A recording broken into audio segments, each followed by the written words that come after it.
Start with the name of Allah, who is most merciful and most beneficent. Today, the lecture is narration. Yesterday, we discussed some basic rules of narration. So today, we will discuss some of the specifications of narration, which is narration of 5 kinds of sentences.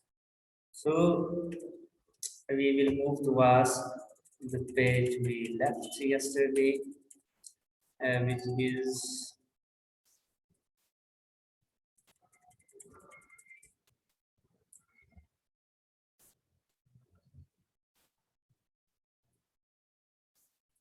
so this was the changes in tense. ठीक है, change tense हम कैसे करते हैं ये ऊपर example के साथ हमने कल डिस्कस किया हुआ था। तो एक टेबल भी इधर मैंने साथ पेस्ट कर दिया, प्रेजेंट सिंपल पास्ट सिंपल में होगा। ये सारा कुछ हमने कल डिस्कस किया, उसको अगेन जो है आसानी के लिए पेज के ऊपर लेके आए हैं। इस सेम लाइक यहाँ पे कुछ वर्ड्स हैं, कुछ वर्ड्स हैं जिनको चेंज करने के बारे में लिखा गया है कि this will be change into that.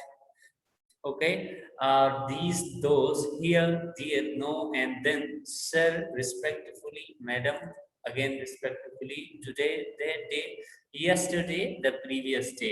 तो इन सब के साथ एक एग्जाम्पल भी दी गई है। आपको जब मैं ये शेयर कर दूंगा तो आप एग्जाम्पल भी साथ में देख ले, ठीक है। एग्जाम्पल्स ऑफ इनडायरेक्ट स्पीच, ठीक है। तो साथ में फिर एग्जाम्पल से हैं, ये छोड़ देते हैं हम। तो हम स्पेसिफिक काइंड जो है, तो first kind of sentence is affirmative sentence, assertive sentence और डिक्लेरेटिव सेंटेंस, ठीक है। तीनों नेम इसी एक चीज के हैं, यानी you may call it assertive sentences, ठीक है। Most suitable is assertive. क्यों?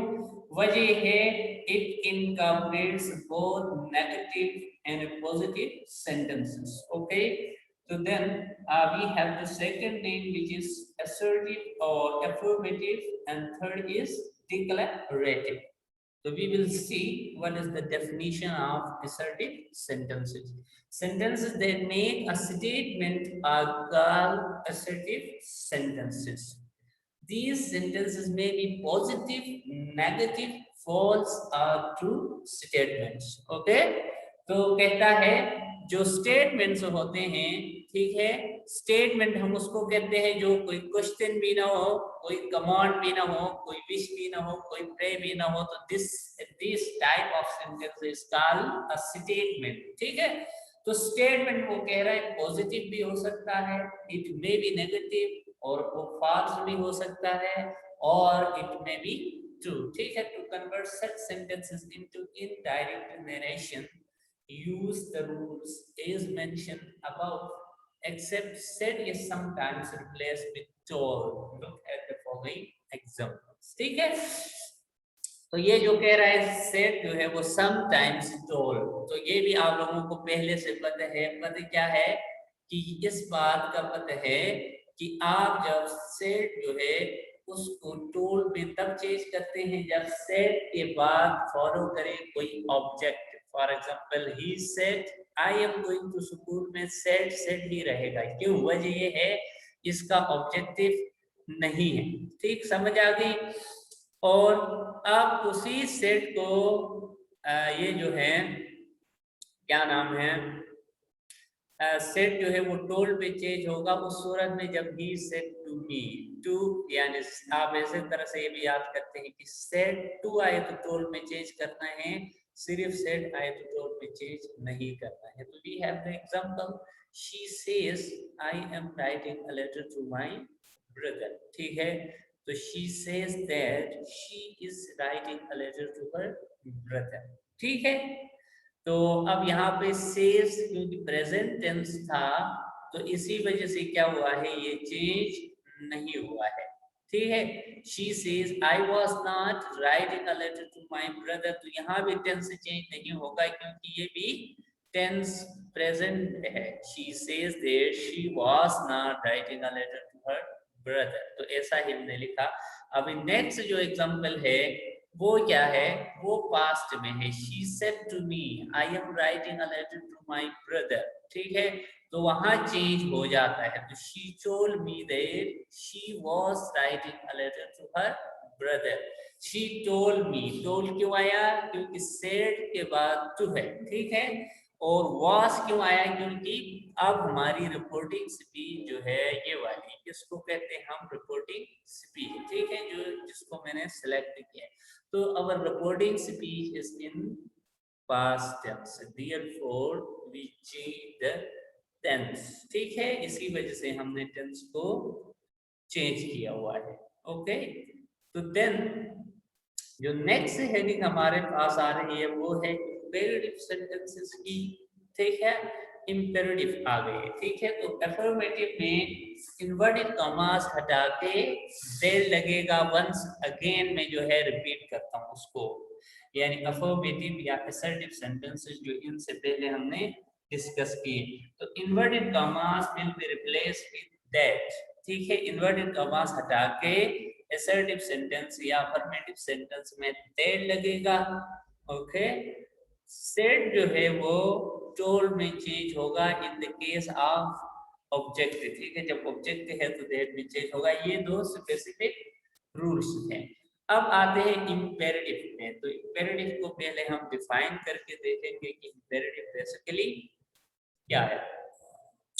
तो imperative sentences are sentences that give in order or a direct command, ठीक है, उसमें या तो ऑर्डर होता है या डायरेक्ट कमांड होती है, या these sentences may be in the shape of advice या नसीहत होता है, इंट्रीटी, ठीक है, कोई सजेशन होती है, कोई रिक्वेस्ट है, और ऑर्डर कोई ऑर्डर होता है। तो ये 4-5 चीजें इम्पेरेटिव सेंटेंसेस के अंदर आती हैं mostly.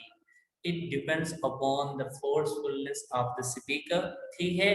Thus, a full stop or sign of exclamation is used at the end of the sentence. For example, shut the door, ठीक है। अब ये क्या है, ये एक ऑर्डर समझे आप, कमांड समझे। Please shut the door, it is a request. Please जब भी आता है वो रिक्वेस्ट शुमार होता है। Repair the door by tomorrow, तो ये क्या होता है, ये एक ऑर्डर है कि आप कल तक दरवाजा ठीक कर ले। To convert these types of sentences into indirect speech, follow the following rules along with the above mentioned rules, ठीक है। above mentioned rules means general rules, general rules के अलावा ये रूल्स भी आप अप्लाई करो, आपको यही कह रहा है। The reporting verb is changed according to the reporting speech into order in case the sentence gives a direct command. For example, the teacher said to me, shut the door. तो the teacher ordered me to shut the door. तो आसान बात मैं बताऊंगा आपको कि inverted commas imperative की बात हो रही है, ठीक है। इम्पेरेटिव सेंटेंसेस में इन्वर्टेड कॉमास हट के क्या आएगा, टू लगेगा, ठीक है। सेट की जगह अगर वो रिक्वेस्ट है तो रिक्वेस्टेड, ऑर्डर है तो ऑर्डर्ड, कमांड है तो कमांडेड, सजेशन है तो सजेस्टेड, ठीक है। तो उस हिसाब से जुमले की नौयत देख के क्या लगेगा, या तो रिक्वेस्टेड लगेगा, या ऑर्डर लगेगा, या कमांडेड लगेगा, ठीक है। तो या तो ये किस उस बेस पे लगेगा, ये सेंटेंस की बेस पे कि सेंटेंस रिक्वेस्ट है, ऑर्डर है, एडवाइस है, सजेशन है, क्या है, ठीक है। इन्वर्टेड कॉमा हट के टू लगेगा। तो इसी हिसाब से जुमले को अगेन देखो, the teacher said to me shut the door. तो अब टीचर की बात ऑर्डर कहलाती है, तो अब इसने क्या किया है, the teacher ordered me to, inverted comma हटा के इसने लगाया टू शट द डोर। जब टू लगते हैं तो फर्स्ट फॉर्म ये वर्ब भी आता है, तो वही लगा है। इसी तरह he said to me shut the door, ठीक है। तो अब कोई रिपोर्टिंग वर्ब यहाँ पे कोई बंदा मेंशन नहीं है, ही कोई भी हो सकता है। तो ही से मुराद, अब ही जो आप मुराद लेते हैं इसके हिसाब से लगेगा। अब ही से मुराद किसी ऐसे बंदे को लिया है जो आपके मातहत हो, जो आपसे काम करवाने के लिए आपसे रिक्वेस्ट कर रहा हो। तो इसने कहा he said to me shut the door, he requested me to shut the door, ठीक है। तो आप इस जगह में कोई ऐसा समझे जो आपसे बड़ा बंधन है, कोई कह रहा है, आपका टीचर कह रहा है parents, he order me to shut the door, फिर भी ठीक है, क्योंकि यहाँ देख रहे हैं आप रिपोर्टिंग में कोई ऐसा बंदा, the teacher said, the father said, या इसी तरह कोई my friend said, Ali said, कोई नहीं है, ही सेड टू मी, ही हम नहीं जानते हैं कौन है। तो उस सूरत में आप उस जुमले को, मेरे कहने का मतलब है, रिक्वेस्ट भी ले सकते हो, ऑर्डर भी ले सकते हो, सजेशन भी ले सकते हो, it is up to you, ठीक है। इसी तरह नेक्स्ट एक एग्जांपल देखते हैं, ये he said to me you should work hard to pass the exam. तो ये आपको मेहनत करना चाहिए। जब भी हम कहते हैं, कोई भी बंदा आपसे कहता है, तो ये आपको एडवाइस कर रहा है, ठीक है, कि इट इज एडवाइस। तो आप he advised me that I should work hard to pass the exam, ठीक है। जब भी शुड आए, ठीक है, लेट आए तो शुड से करना, पर शुड खुद आए तो देर लगता है, ये जुमला इसलिए है, ठीक है। अगर आप दूसरे तरीके से भी करो, he advise me to work hard to pass the exam, ठीक है, तो बन जाता है। लेकिन फॉर्मल ये है कि यू शुड वाला जो एडवाइस है या सजेशन है, should say, you should work hard, you should go there वगैरह, तो इनके साथ आप अगेन गामा हटा के टू नहीं लगाएंगे, देट ही लगाएंगे। He advised me that I should work hard to pass the exam, ठीक है। इसी तरह जब मना की गई हो तो आप फॉरवर्ड यूज करते हो, ये जुमला उसी का है। He said to me not to smoke, तो he forward me to smoke, उसने मुझे सिगरेट पीने से मना किया। तो मना करना भी इसमें इम्पेरेटिव सेंटेंसेस के अंदर मना करना भी आ जाता है, ठीक है। तो अब यहाँ कुछ एग्जाम्पल से दी गई हैं, ये देखें कुछ इम्पेरेटिव के सेंटेंसेस हैं, तो ये सारे आप लोग ये भी पढ़ ले, ठीक है, इसको भी पढ़ के स्टडी कर ले और आपको ज्यादा अच्छे से प्रैक्टिस हो जाएगी। फिर इसको आप रिलेट कर ले आपके जो किताब के अंदर इम्पेरेटिव सेंटेंसेस और असर्टिव सेंटेंसेस हैं, ठीक है, पेज नंबर 169 पे, ठीक है, तो वहां जाकर उसको भी एक बार देख के प्रैक्टिस कर ले। तो इसके साथ यहाँ पे हम स्टॉप कर देते हैं इस लेक्चर को, ठीक है, स्टॉप करते हैं। तो होपफुली आप लोगों को समझ आएगा ये जब आप सुन लेंगे, ठीक है। तो इसके बाद जो आप वर्क कर रहे हैं वो वर्किंग भी इस पे कर लेंगे। तो थैंक यू, अल्लाह हाफिज।